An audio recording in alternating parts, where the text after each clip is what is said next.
Good afternoon, everybody.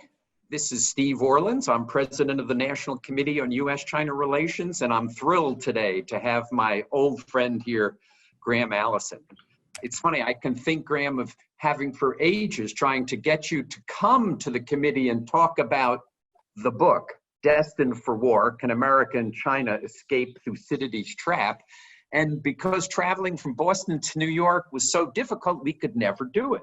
But here you write an article, is war against coronavirus, in war against coronavirus, is China foe or friend? And within 4 weeks, we have a program with you. So he is, as everybody knows, is the founding dean of the Kennedy School. He is now the Douglas Dillon Professor of Government at Harvard and has many other accomplishments from a life in government and outside of government, and kind of one of the leading thinkers on international relations in the United States, in the world, you could say. But if I went over everything, we wouldn't have time to have a program and all. So Graham is going to kick it off with 15 minutes of comments on where we are in our relationship with China, what COVID has done to this relationship, and then I'll ask some questions, and then I'll open the floor to questions from the audience. Thanks for joining us. So thanks very much, Steve. It's a great honor to be in a conversation with you, and I'm a great admirer of the National Committee, which I'm an active supporter of, even though I didn't get there earlier, but we're here thanks to Zoom, and I look forward to the conversation. I think particularly what the committee does, and your membership and your own personal effort over these many years to help us understand, in the words of a senator who called me last week, what the hell is going on, okay, in U.S.-China relations has been remarkable and remains extremely constructive.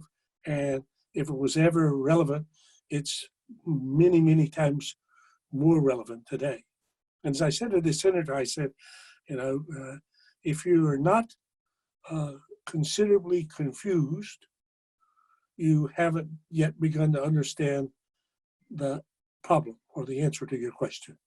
So anybody that tells you they know what the hell is going on and they've known it for a long time, and now it's just become clear to them, of whom I know quite a number who might imagine that, and since that's a professorial liability, I say, no.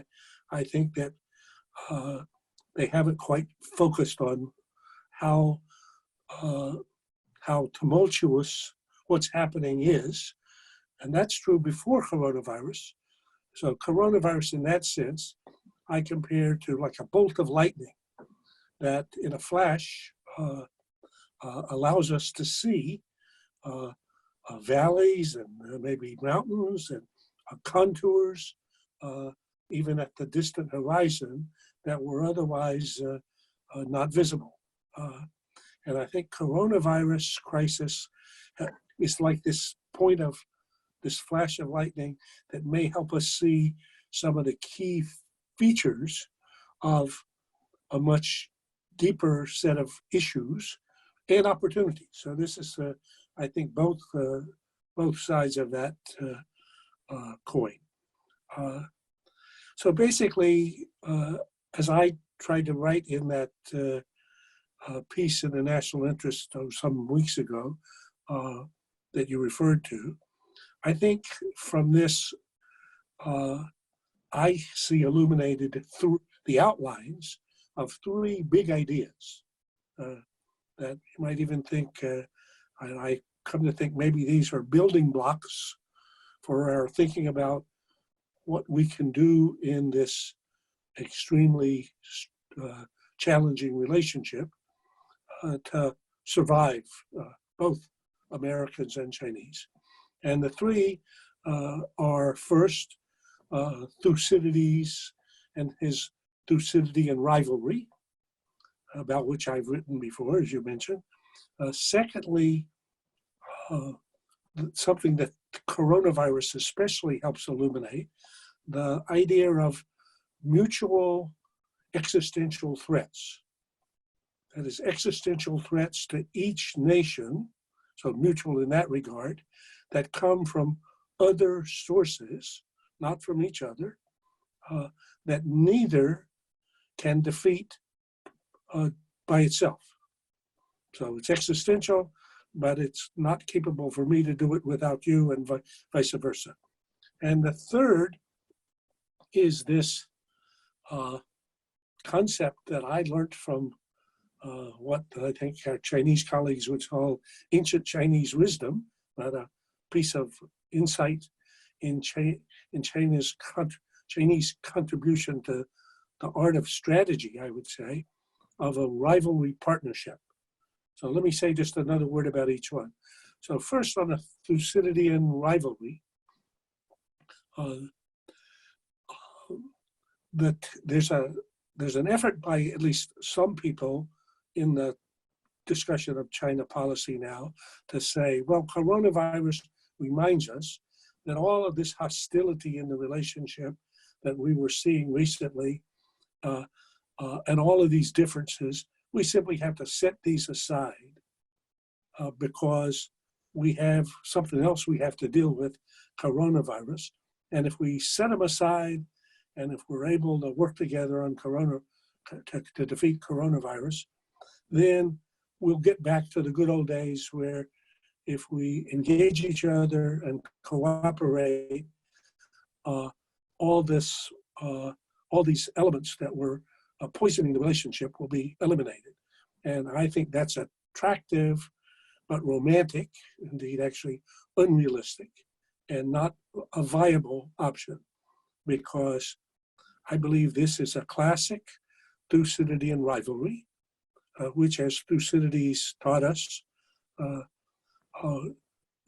features a rising power, a genuinely rising power, meteoric rising power, and a colossal ruling power. And interactions between these create a rivalry that he described, again, brilliantly, that generally ends catastrophically.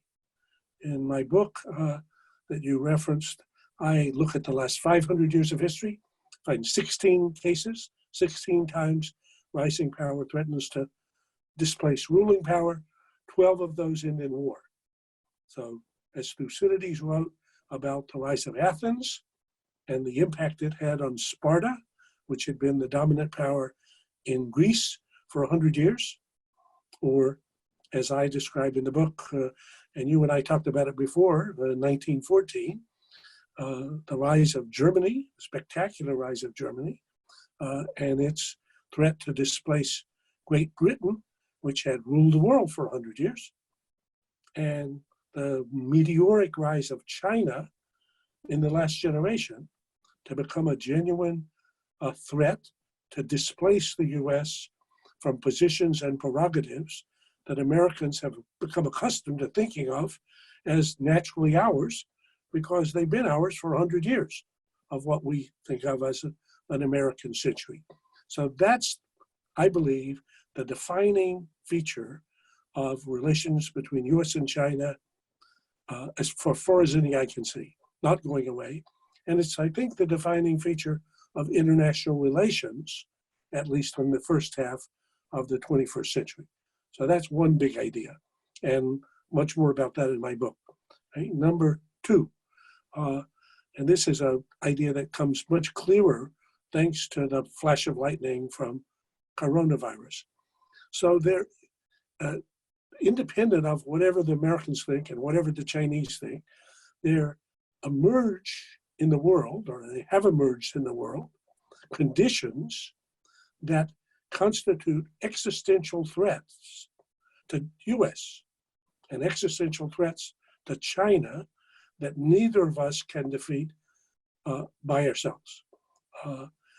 In the case of coronavirus, you have a pathogen which needs no passport, observes no borders, which if it emerges in one country, as long as there are people that pass across the border between one country and the next, emerges in another country. And so even if China is now successful, as I think it's on the verge of becoming, in bringing down its own new domestic infections to nearly zero or a manageable rate, anybody else who returns to China, like a Chinese student at Harvard, when he goes or she goes home, or like a businessman who from China who goes to do business somewhere, or like, unless you can hermetically seal your border to prevent new entries from other people, you can see wave 2 and wave 3. And one of the things we learned from the Great Flu of 1918 was the second wave was actually a bigger killer than the first. So in a place like Singapore, extremely well-known country, they had essentially defeated coronavirus, but then they didn't pay as much attention to the fact that they have 1 million workers who come across the border every day from Malaysia to Singapore.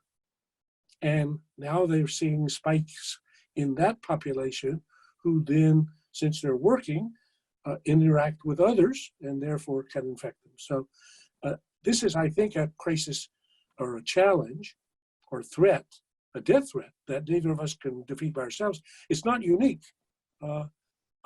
Climate disruption that would make a climate that none of us can live in is an even more dramatic example, even more, because every bit of greenhouse gas that an American emits goes into an atmosphere that impacts Chinese and vice versa.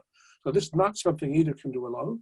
That was the big insight that led to ultimately the agreement between the US and China that was the impetus for the Paris Accord, which was only a small step in the right direction, but was still recognizing. And beyond that, you and I are old enough to remember the Cold War.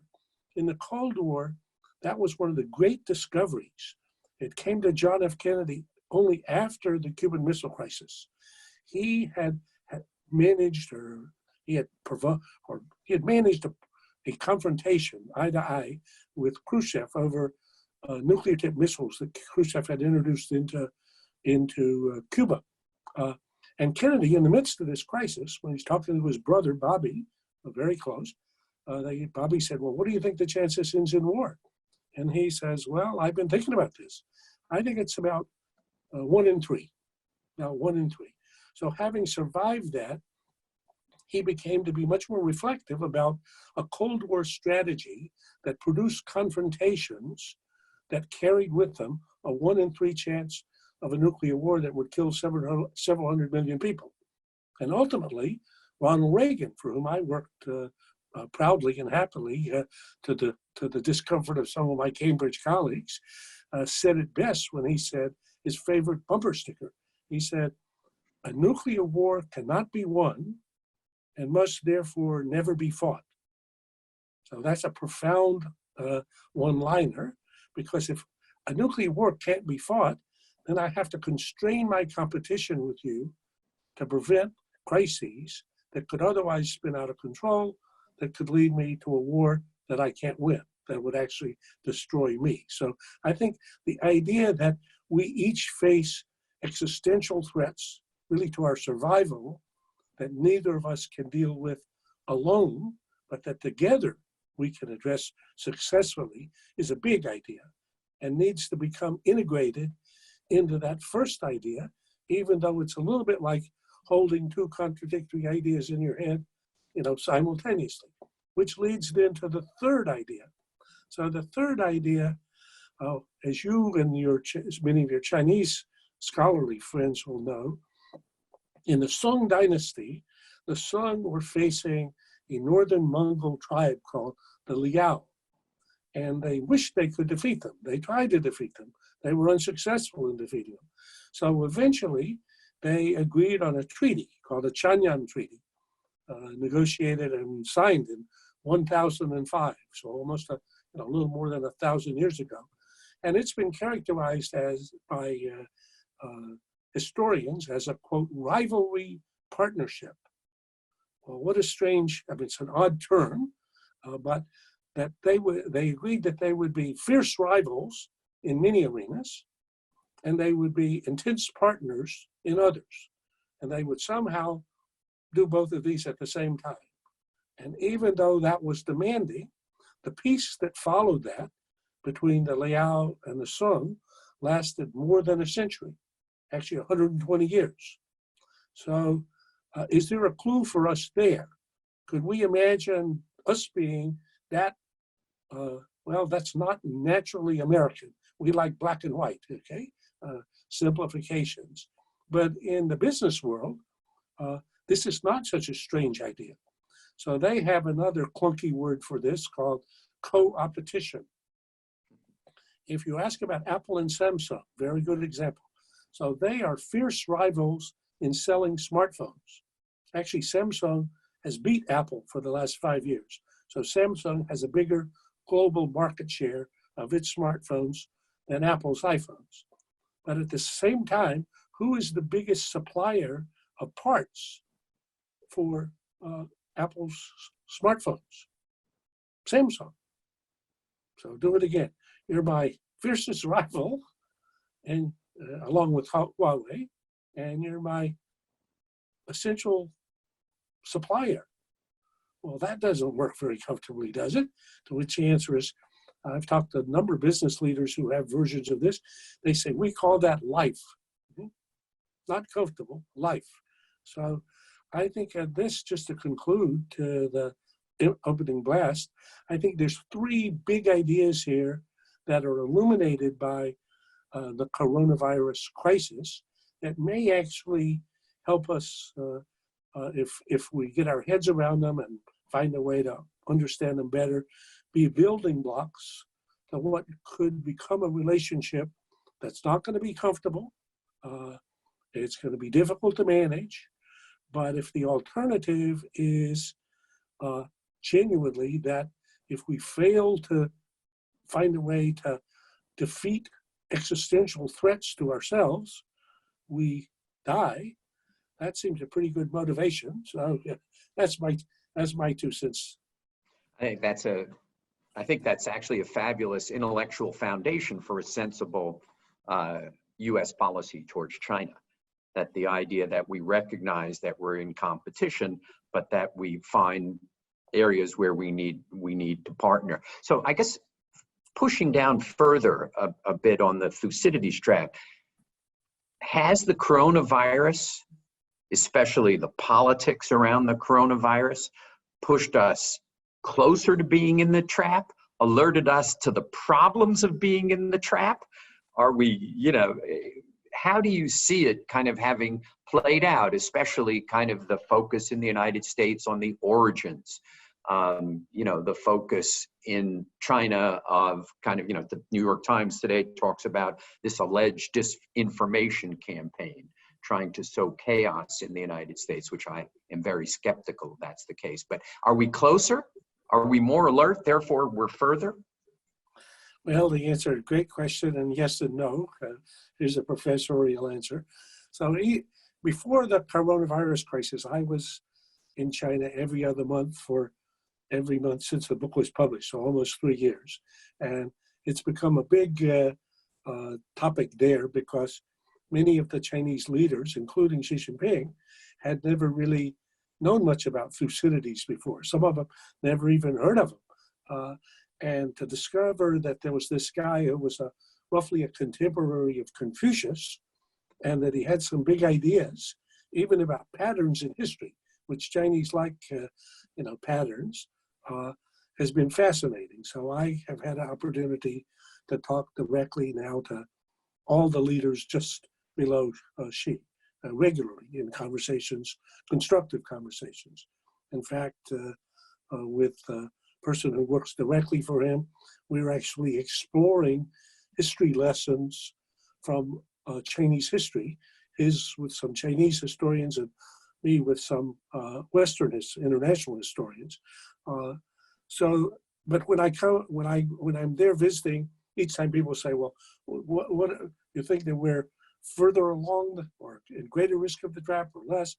And same question, I go back to Washington every week until the corona crisis and talk to guys like Mike Pompeo, whom I know from when he was a student at Harvard Law School. And I always say the same answer. I say, if Thucydides were watching, he would say, it's amazing, but everybody is right on script. He said, it's almost as if the two were competing to see which could better exemplify the role of the rising power or the ruling power. And I'm on the edge of my chair waiting for what could be the grandest collision of all times. So it's not surprising at all from a Thucydidean perspective that at the same time we are buying Chinese masks desperately. And when the Patriots airplane landed here in Boston with 1 million masks, all of Bostonians celebrated. When New York is struggling, or Cuomo, for masks and protective equipment, every delivery from China is like manna from heaven. Trump has placed an order for 1 billion masks from China, and insisted to the consternation of Macron, the French president, that China deliver our masks before they fulfill his prior contract for masks. So go figure. Okay, so that's happening on the one hand, and on the other hand, you can see both in the Chinese narrative about this and in the American narrative, efforts to almost demonize the other. I have a half-written piece, which I'm not sure I'll finally do, but that says, demonizing China. Should we be afraid that Chinese face masks are poisoning us? So I'm sure if you put that up on on one of these social media, you could let it go viral, because, gee, why, if they are really our enemies that are trying to undermine us at every score? And your senator, your senior senator, Chuck Schumer, I sent him a note and I said, you were so worried about the MBTA at Harvard, Boston, the subway, buying rail cars from China, from a China-made or China-owned company, because you thought they might put bugs in it to listen to secrets for people riding on the red line, or even worse, that when they wanted to, they could cause a slowdown in the red line. I said to him, well, here's two things. One, it is impossible to slow down the red line. It is already so broken that China's best efforts won't have much impact. But secondly, if you're worried about subway cars, are you going to wear a mask from China? Are you going to say that you don't want masks from China in New York hospitals? No. So I think that you've got all of these contradictions running at the same time. And I think the other bigger piece, Steve, that maybe that's what you were asking about, was that there's no question that the performance of the two countries in dealing with this crisis will have a huge impact on both what they think about themselves and their system of government, and what other people think about them and their system of government. So if you look, China is sending assistance to now 80 countries. So Italy, which was desperate for face masks, for ventilators, for doctors. So China sent them huge deliveries, and their EU solidarity partners sent them a get well card.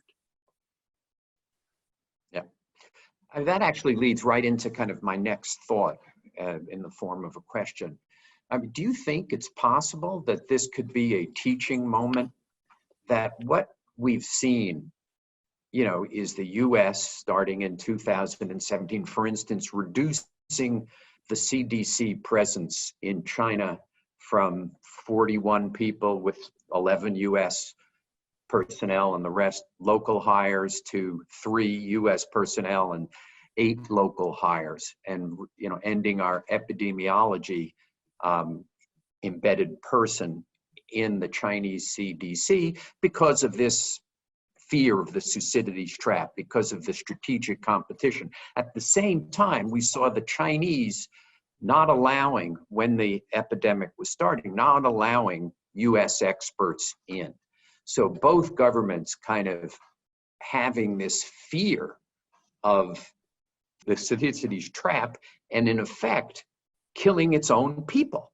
That the consequences of this were deaths of Chinese and deaths of Americans. Do you think there can be a teaching moment here? I mean, like I love your search for silver linings everywhere, and I don't like to be unduly romantic, but I even think so. Okay, so the fact is that if a coronavirus emerges in Wuhan, or alternatively in Cambridge, Massachusetts, that somebody in the US who's responsible and someone in China who's responsible will have a huge interest in learning as soon as possible. And therefore, we should have as great a transparency as possible into each other's surveillance and alarm system. And the CDC presence of individuals, including in the case of this specifically, the lady who was in charge of infectious diseases for the CDC unit that had been in Beijing, and who would have been working directly in the office with the people who ultimately sounded the alarm in Beijing, came home in September because her job was eliminated. Well, how stupid is that? Okay.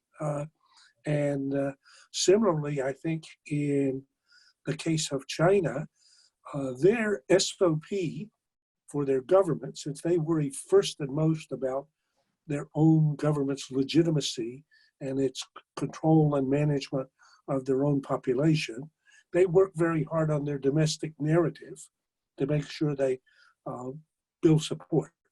And I think that when all the facts are out, there'll be no question that they made some huge mistakes in the first phase of this, and they were very embarrassed by it.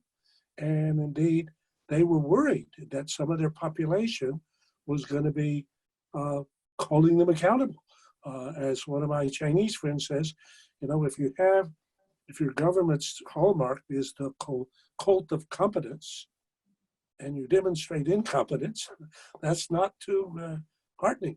And you could watch in the American commentariat's discussion of China, including the famous piece in the Wall Street Journal that created such a stir, that a number of people who've believed that the Chinese system has clay feet were saying, wow, look and see, this is going to undermine the Chinese regime. So quite a lot of sensible people were entertaining such an idea. So they were fighting back against that with their narrative. But I think the fact is that ended up for serious analysts and for the American story and for their story, undermining some credibility and misleading both sometimes themselves and the other. It's another reason why it was so foolish to have the press war that ended up with less press representation from our major newspapers there and their presence here. Yeah. When you think about your book, I'm going back to the book as opposed to the article, talks about all of the rising powers conflicting with the status quo powers, and that ended in the overwhelming majority of times quite badly. But there is really, China, and you've been there enough, is so much bigger, more complicated, has its own internal problems that are so much more severe than those other rising powers. And that my experience over the 43 years of dealing with them and talking with anything from the leaders down to the average person, they are so much more internally focused than Americans or the Brits were before World War II, or anybody you read about it, that a country now of 1.4 billion where people used to speak different languages, where they have different traditions and cultures, is so internally focused that in fact, their strategic view is governed by the need for the Chinese Communist Party to remain in power. And to the extent that something outside of China challenges that, they will react extremely harshly. To the extent it doesn't, it's kind of, well, whatever.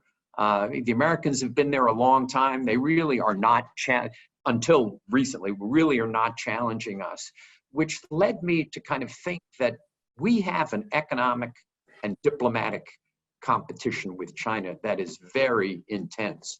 But do we really have this strategic competition, and are we at risk of falling into the Thucydides trap? Steve, thank you. This is actually the right and precise question. You put it, I think, elegantly, and I think particularly in context, because as you try to think about the imperatives for Xi Jinping and his team, when they get up in the morning, they think first, second, and 99th about how do we maintain our control and power and system of governance. And they can give you this list of, I describe in my book, Lu He, a former student whom I see or have regularly seen when I went there. He's got this thing he calls 17 insurmountable problems that they're dealing with. And he's got a good file on each one. But then he says, we solve one today and then we work on the next one tomorrow. So that's for sure, absolutely. But the next layer of the Thucydidean dynamic is the one you point to, which is in these dynamics, how do you get to war? And particularly when you have two states that each have more than enough to do at home, and that actually even understand that war between the two of them would be catastrophic for themselves. So how does that then possibly end in war? And unfortunately, too often, the answer is some third party's action that could become a provocation, or maybe just some damn accident, like the assassination of an archduke in Sarajevo, becomes an event that one or the other parties feels obliged to respond to, that then triggers a spiral, a vicious spiral of reactions that drag them to a war that nobody wanted. So after the assassination of the Archduke, it didn't really make the front pages in New York or London. It's not a big event. This is a second level guy. So, but could his father, the Austro-Hungarian emperor, not react? Of course not. He got to punish the Serbs. The Germans should have controlled the Serbs, but they only had one ally. I mean, they should have controlled Vienna, but they had only one ally. So they, in effect, gave a blank check to the emperor.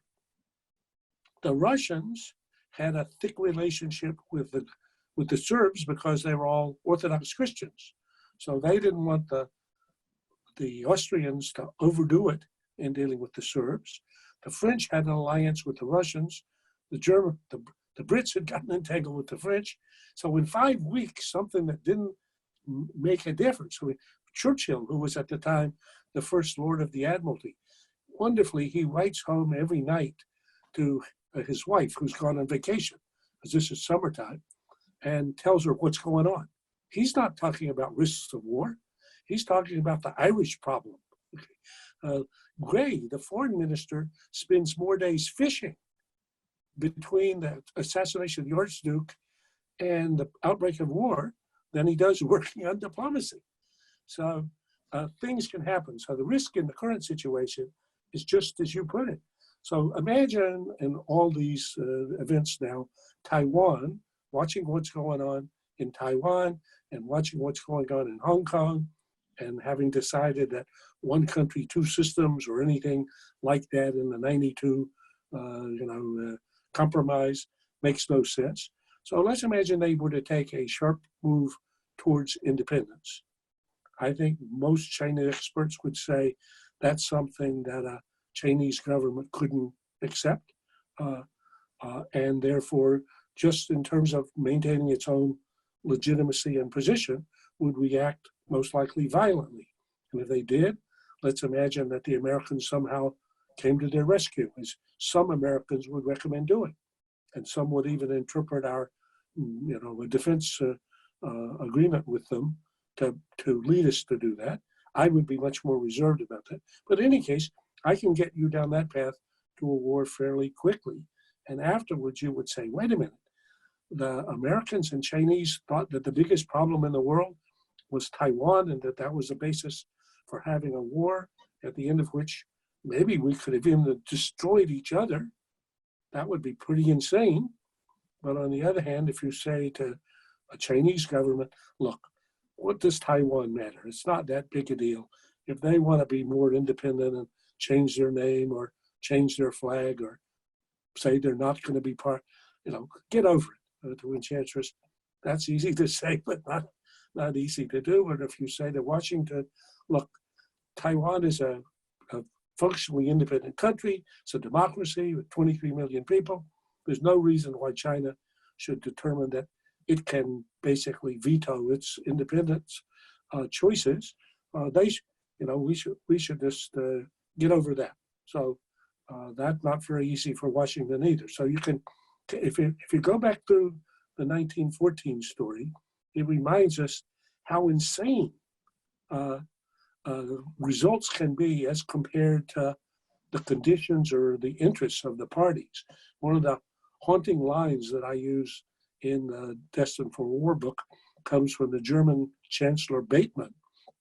So he was one of the main players in this 1914 drama. And after the war, one of his relatives is talking to him, and they say, hey, what the hell happened here? How did you guys, produce a disaster for Europe? And he says, if we only knew. Not a good answer.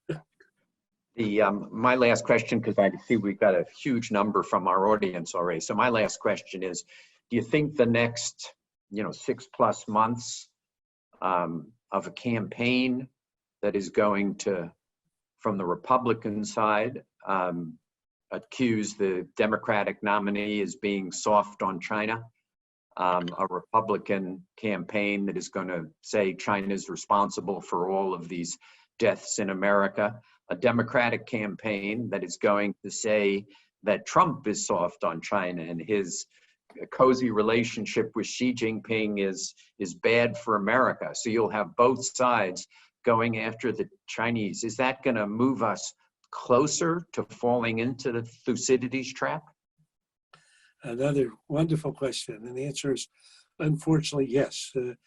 So I had this conversation again with a high-ranking Chinese who works directly for Xi Jinping, and he said, I think we might be able to manage our side of this rivalry, even this rivalry partnership, though, since they don't somehow, that in ways that you understand better than I do, the Sung dynasty has gotten a bad rap in subsequent Chinese history.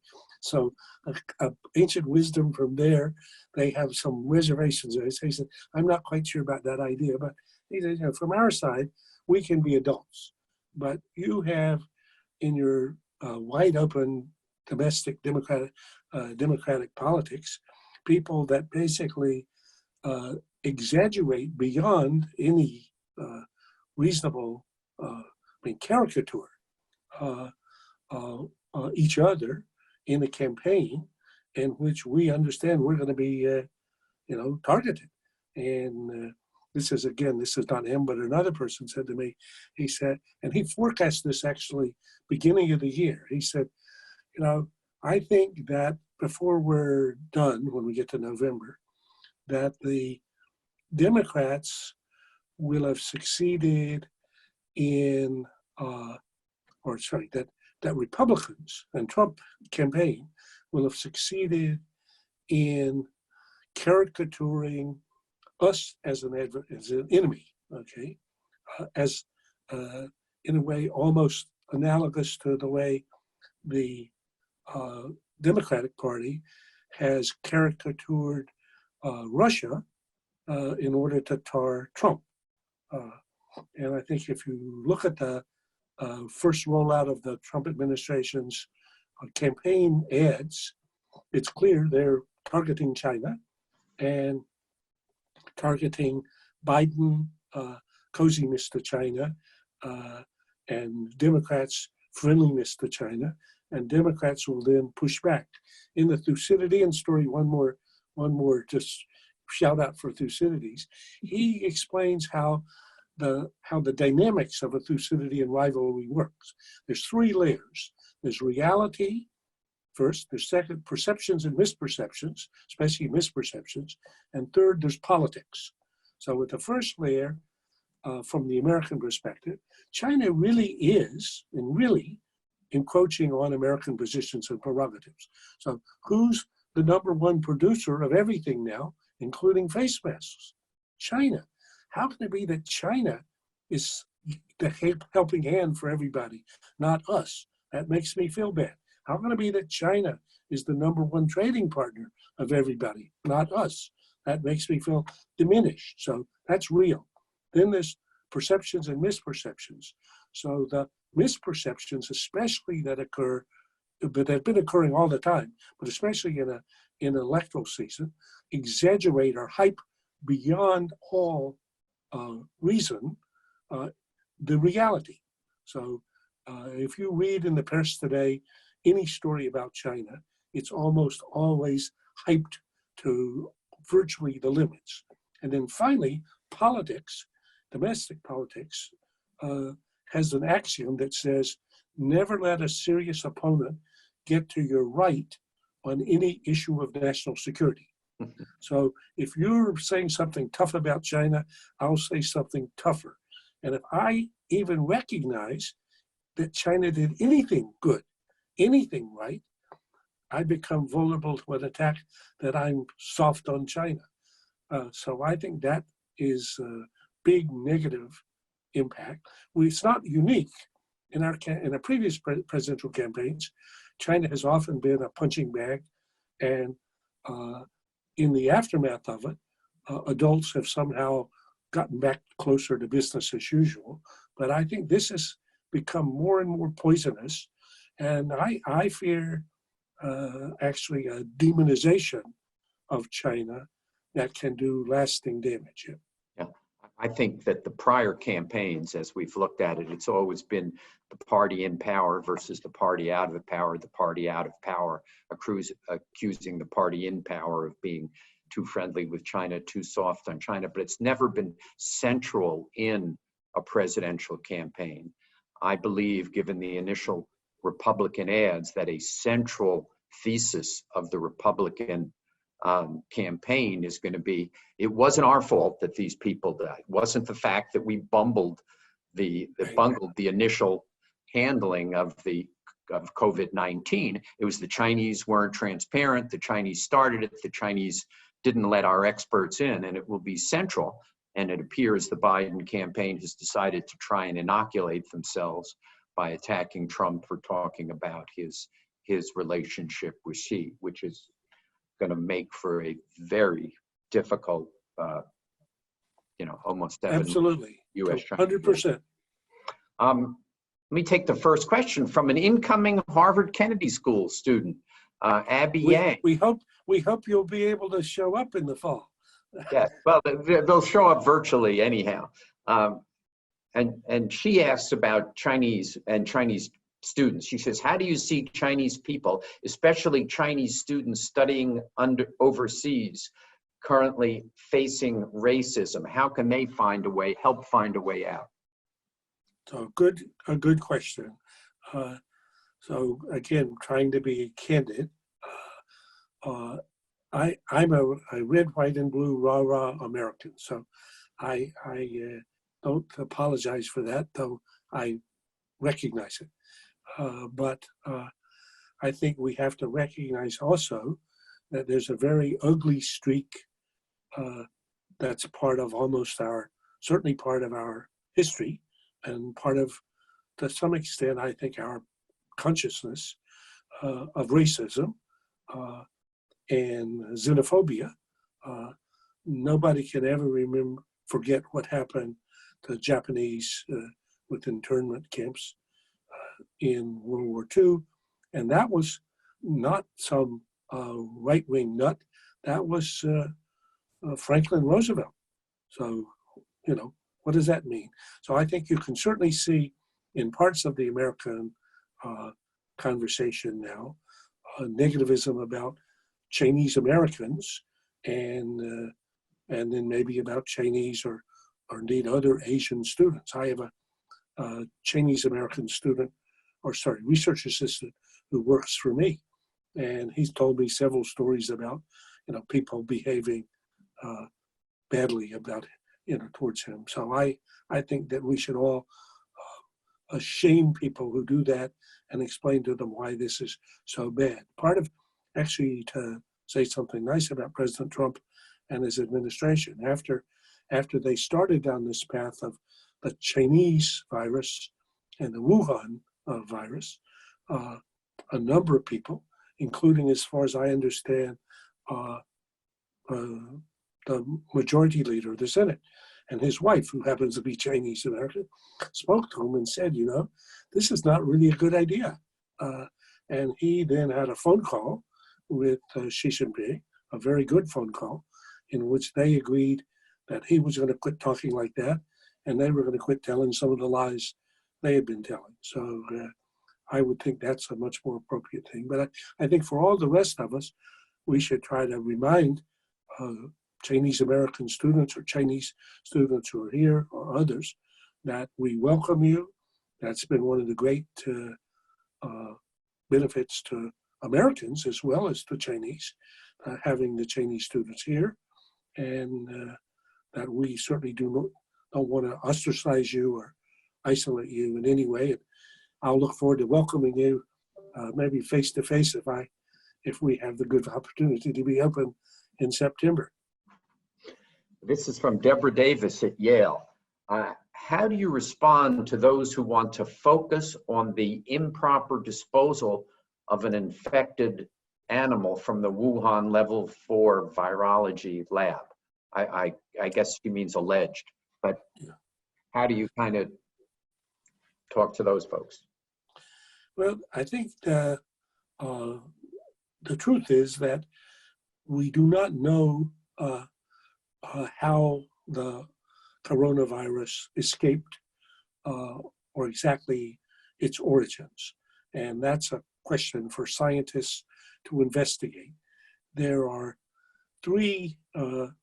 there are at least three kind of buckets of possibilities. One would be that it was manufactured in a bioweapons lab. And if that seems completely incredible, most of you probably don't remember, but that a month after 9/11, the attack on the World Trade Center by terrorists, there was also an anthrax attack on a number of targets in the US, including Tom Brokaw and a number of people in New York. Where did that anthrax come from? And it came from an American biodefense weapons lab, Fort Detrick. So secondly, you have a lot of bio research labs, like the one that the question refers to, in China and in the US. And one of the great worries always is that somebody working there is sloppy or some mistake is made and something escapes from it. That's happened we know historically. That could have conceivably happened in this case, even the one there in Wuhan. There certainly is one. And then thirdly, there are viruses that arise from nature. So maybe a bat that was infected and the bat infects something else. So again, historically, nature throws up pathogens from time to time, novel pathogens. So which of these is true? I think at this stage, we don't know. Actually, if we had a little bit better relationship, and even now, I've recommended that if we're trying to have a détente in the noise level, that we should have a group of American scientists and Chinese scientists looking into it jointly to try to see what the facts may have been. The Chinese have this narrative that this was originated in an American bioweapons lab and was brought by the American military guys who were in Wuhan for the military Olympics a month before. I think that's complete bullshit. But if you said, is there a 0% chance of that?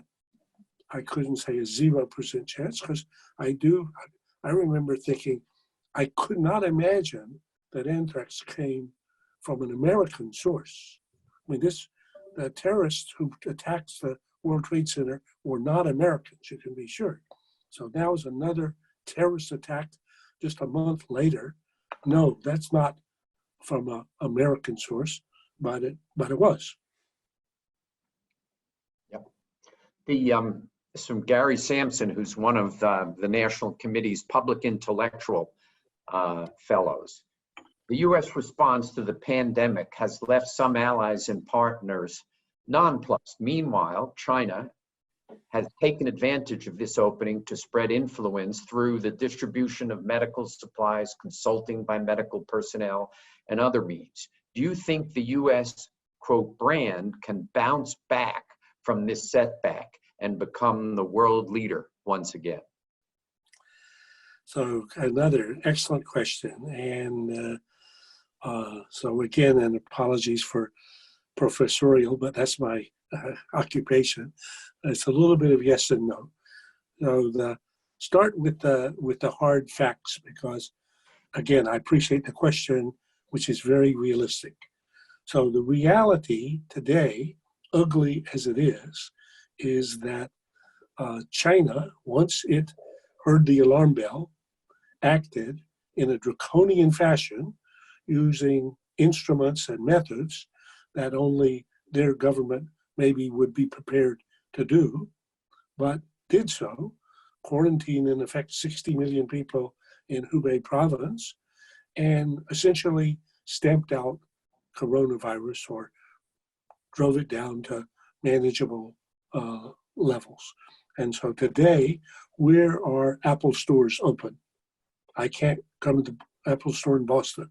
You can't go into New York, but you can in Wuhan. You can in Shanghai, Starbucks, McDonald's.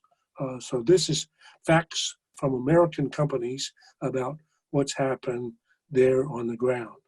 So secondly, as one of the things, again, Americans don't appreciate, and in reality, in this Thucydidean rivalry, as the Chinese economy has exploded in growth over the last generation, it's basically become a larger economy than the American economy when measured by the yardstick that CIA thinks is the best metric for comparing national economies. So if you ask who produces the most of everything, the answer is in almost every instance, China. Who produces the most automobiles? China. Who produces the most X? China. So who produces the most face masks? China.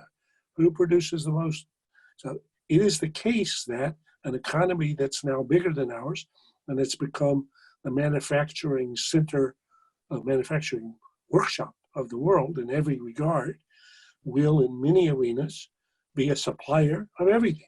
So the ingredients for the drugs that we're using, both for producing tests and for treating here, come mainly from China. So that's just part of what happens in a Thucydidean rivalry. Uncomfortable, but have to get used to it. So next, as you say rightly, the Chinese are taking advantage of this. In part, they are trying to offer a helping hand. So why did they send face masks to Boston in the Patriots airplane? In part because they wanted to be helpful. Why did Bob Kraft go there in the plane and get them and bring them back? In part because he wants to be helpful. Do people also have additional motives? Of course they do. So one of my friends in China, a former student, sent me, he said, do you need some face masks? And I said, no, fortunately, my wife is a prepper, so we have an emergency preparedness in which we have our own supply. But I said, I like the idea so much that if you want to send me some, I'll give them to other people on my street.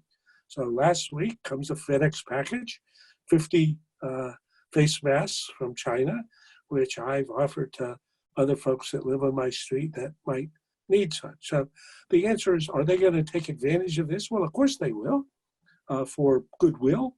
That's what states do in international politics. No surprise in that.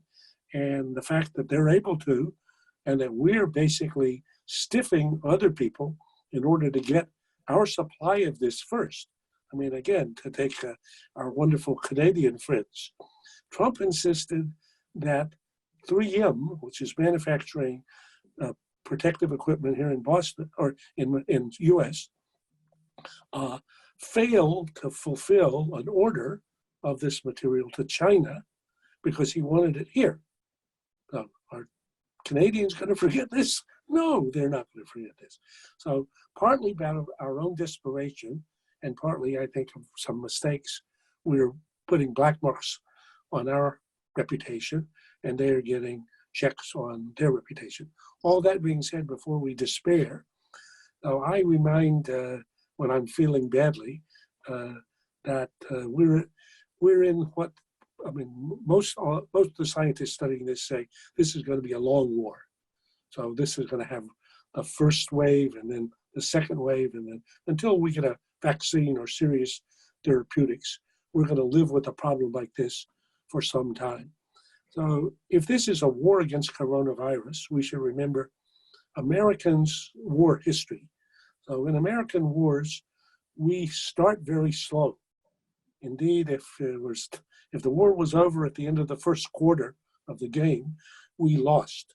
So David McCullough's wonderful book. So for people that are holed up and you want some wonderful reading, his book 1776, which takes the Revolutionary War from April, when it breaks out here in Boston in 1775, for the next 18 months through December.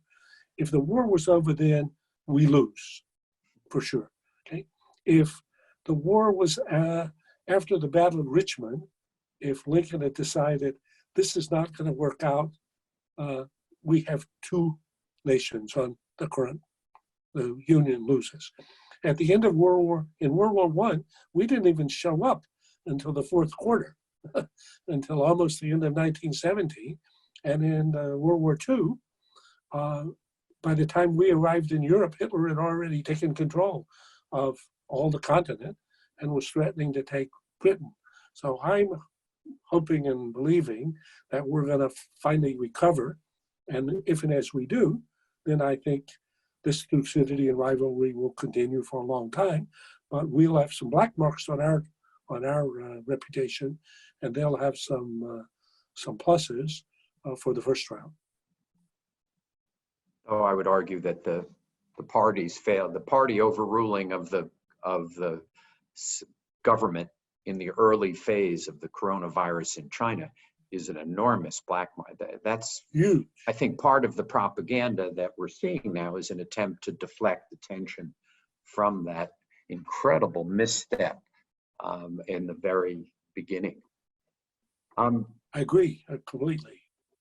Sunjo from Columbia University, formerly of Tsinghua, now at Columbia University, one of great experts on U.S.-China relations. He says, I don't bet against the United States in the long term, but do you believe that President Trump will continue to blame China/WHO or even punish China/WHO to divert people's anger about his failures in the early stage?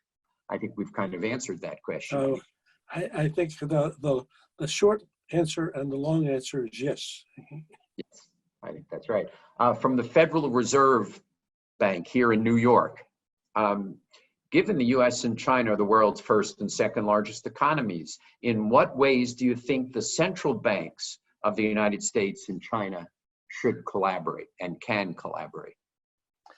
Great question, and I think that's a real insight. So I'm sure the questioner knows, but maybe, and many of your many of your audience, I'm sure, knows, but let me repeat it just for a second. So in the 2008 financial crisis that created the Great Recession here in the US and for most of the world, interestingly, not China, but in that crisis, about which there was no question about the origin, it originated on Wall Street and the excesses of people taking risks in terms of leverage with new financial instruments that either they didn't understand or that entailed risks they didn't understand. In that case, there was a very serious risk that we would have a second Great Depression. So that's hard to remember, but if you take the people who were playing the hand, Hank Paulson is the person that played the key role for the Bush administration in 2008. He writes eloquently, this is in his book, and I've talked to him about it at length, and it was certainly the case that at the Fed and other places, people were looking over the edge of a precipice to something that could be like a Great Depression. And the Great Depression, we should remember, was not only devastating for nations at home, but it created the fertile ground for the rise of fascism and Nazism and communism, so and authoritarianism. So a really, really catastrophic possibility. So what happened? A collaborative effort between the Americans and the Chinese did joint big, huge stimulus spending that together managed to arrest what was running towards what could have been a Great Depression. And Hank's view is that what the Chinese did was at least as important as what the US did, maybe more. So I think in this case, we obviously are in the business now of almost unlimited stimulus spending. And the Chinese have been more reserved about that, but they are also in that mode. I think if the two governments work together, they might do something to stem what's likely to be a really, really, really bad impact on the rest of the world, especially the developing countries, which I think are going to be crushed by this because, as again, another former student wrote to me just last week. She said, you people are talking about washing your hands, carefully, and social distancing and masks. Let me remind you that in our country, we don't have soap and we don't have clean water. Yeah. What do a question I've been wrestling with myself, and I'll get to the next question is, we now have, with what the Senate passed and what will likely be passed by the House, we have about 2.5 trillion in spending to combat the coronavirus, and it's not done. What's America going to look like after this is finished? How are we going to deal with the priorities relating to infrastructure, education, social programs, military spending? What are we going to do? Well, again, that's a great question, and the answer is God only knows. So for those of us that can remember when deficits and the national debt was an issue. And let me remind you that in the Obama administration, Mike Mullen, who was the chairman of the JCS, said the number one threat to American national security, that's what he said repeatedly, the number one threat to American national security was our deficit that was creating a debt that was going to be an unsustainable burden for an America in the long run. I think that's still true. And I think that there's now kind of the new orthodoxy, which says, well, since we have the reserve currency, deficits don't matter and spending can continue, and whatever the level of national debt, it's not our problem now. And I think, again, in a bigger perspective, the idea that we in this generation leave to our children and grandchildren debts that's going to have huge impact on their future opportunities and our country's future opportunities. It's just, you can't deny that. So maybe maybe there's some new magic in which you can spend forever and never be held accountable, but I don't believe it yet. Yeah, I guess the theory is with interest rates at virtually zero, the cost is just ultimately the next generation having to repay it, that the operating deficit is not that huge as a result of the interest rates being so low. This kind of gets back, I think, to the Thucydides trap issue. This is from Jean Detroyer. In a discussion with Kevin Rudd, former Australian Prime Minister, I asked how much of the conversation in Washington is to keep the US number one, and how much of the conversation is in Beijing is to make China number one. His answer, 50% of Washington is keeping the US number one. None of the Beijing conversation is about China becoming number one. They are focused on China's progress, and they don't measure if they are number one or number two or any number.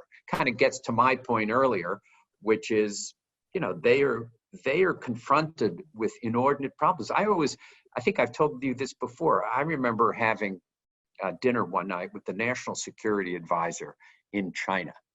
And he said to me, he says, you don't get it. He said, and this was during the Obama administration, he says, President Obama gets up and he gets briefed on Iraq, Afghanistan, Venezuela, Somalia. He said, when President Xi gets up, he gets briefed on Sichuan, Guangzhou, Tibet, Xinjiang. It's a whole different way of looking at it. They're not worried about number one. They're worried about staying in power. Absolutely. So I would say, again, yes and no, mainly yes. So I write in my Destined for War book that Rick Warren, the great evangelical preacher, his line to us would be, it's not about you. So Americans think everything is about us. Okay. The Chinese are simply trying to realize China's dream. And China's dream, in one line, is to make China great again. Now, does Xi Jinping embrace that vision? You bet. And all the people that work for him? You bet.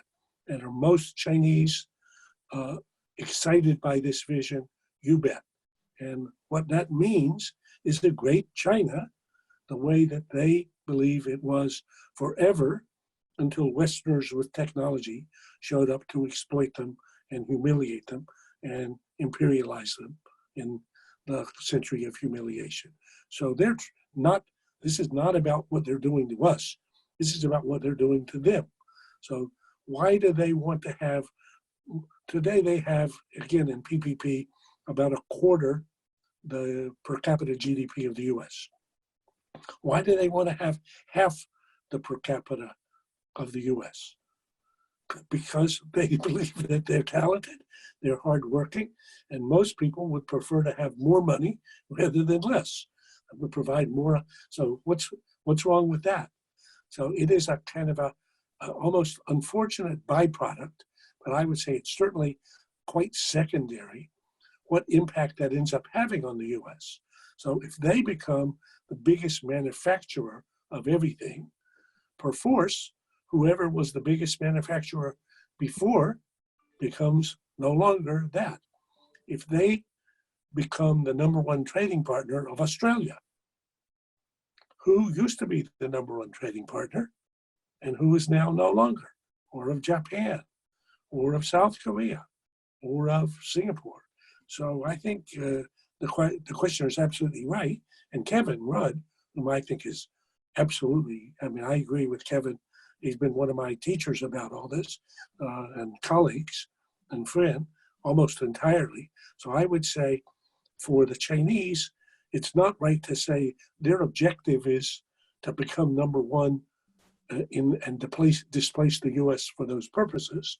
Though I must say, and I think you can see this from almost any Chinese you talk to, that they feel prouder and they stand taller as they become more successful. That's an understandable pride of the sort that I, as a North Carolinian, feel when I hear something good about North Carolina. It's not because I'm trying to make North Carolina great, but I sort of like it. On the American side, as I describe at some length in the book, for many, many Americans, number one is our identity. I mean, that's who we are. If you pan some sports event and look and see what people do, they put up one finger and they shout, you know, LSU is number one, or Boston University, or whatever they are. So this is kind of baked into the current consciousness of today's Americans, because actually for a century, we have been number one for everything. So that does seem like normal. And the idea that somehow we're being displaced from that in particular arenas seems uncomfortable. I think, again, that's very understandable and it's quite intuitive. The idea that China is manufacturing all of this, I believe, is going to be altered as a result of COVID-19. That the supply chain, I mean, I got a call from one of the networks yesterday to talk about the 260 bills currently proposed in our Congress, where they're talking about requiring manufacturers to manufacture all sorts of things in the United States, from masks to medical equipments to pharmaceuticals to anything related to the military industrial complex. I mean, I think my answer was, let's wait till this crisis is passed until we figure out what we really need to, how we need to change that supply chain. But I think there is enormous momentum in the United States to divert some of the supply chain for critical materials back to the United States. So I think, again, yes and no. So for sure, there's a huge impetus because people are actually awakening to the fact that China has become the number one manufacturer of all these things. Why did it do so? Because it's the low-cost, high-quality producer, because they've done a good job. And we can, by protecting our markets in particular areas, have lower quality and higher prices. And we will in many areas. But the idea that we can unravel the supply chains of trade without cost to ourselves is an illusion. Trade, as Adam Smith taught us, allows both of us to have more than either could have in the absence of it. So I think what an intelligent policy would be to ask, what are the elements, the key ingredients in which we would not like to be dependent on anybody for our supplies, but to recognize that as long as China is China, and as long as the Chinese economic engine is continuing along the current path, they will be the high quality, low cost producer of many, many things. And we will either be consumers of that, or we will have an alternative, which is lower quality and higher price. And then just one more point to it. The rest of the world is not going to, especially the Europeans, but I think even the Asians, are not going to join us in an effort to completely decouple China from the global economy. Whenever I talk to leaders in any of these countries, indeed when the American government does, they say, wait a minute, don't try to make us choose between our economic relationship with China, which is essential for our prosperity, and our security relationship with you, which is essential for our security. Because as one of them, who's a former student of mine, the leader of a country, said to me, he said, if we took your advice about decoupling from China, we would have a recession. And then I would be kicked out of office. So we're not going there. Yeah. Well, it's a wonderful thing, Graham, to have your former students be heads of countries. That's always a good thing. Well, there's not enough of them, but at least a few, yes. Well, it shows your impact and the impact of the Kennedy School. This has been a fabulous conversation. I mean, it's so interesting. I could go on for hours, but we told people, and we only said we would steal an hour and 15 minutes of your time, which we have now stolen. So Graham, thank you so much. It was great that we could get and finally kind of do the program on Destined for War book, which we never got to do in person, but great to see you on Zoom. Thank you all for joining us, and it's really been a wonderful 75 minutes. Thank you very much. Great. Thank you, everybody.